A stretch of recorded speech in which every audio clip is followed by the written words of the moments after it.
Hello friends, Tejas કિચનમાં આપનું હાર્દિક સ્વાગત છે। તો અત્યારે કેપ્સિકમની એકદમ સારી એવી સિઝન ચાલી રહી છે, તો મેં નાના નાના કેપ્સિકમ લીધા છે। તો કેપ્સિકમને આપણે 4 પીસ કરીને અંદરથી બીજ કાઢી નાખવાના છે। જો તમને બીજ સાથે ભાવતા હોય તો તમે બીજ સાથે પણ ઉપયોગમાં લઈ શકો છો। તો મેં કોઈમાં બીજ કાઢ્યા છે અને કોઈમાં બીજ નથી કાઢ્યા।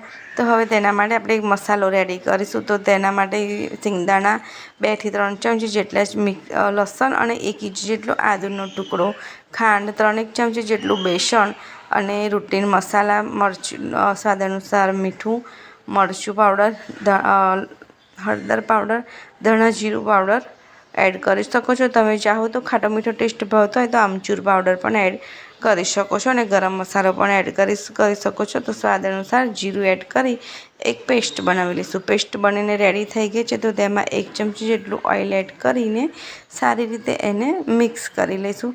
તો મસાલો આપણે એકદમ સરસ એવો મિક્સ થઈ ગયો છે।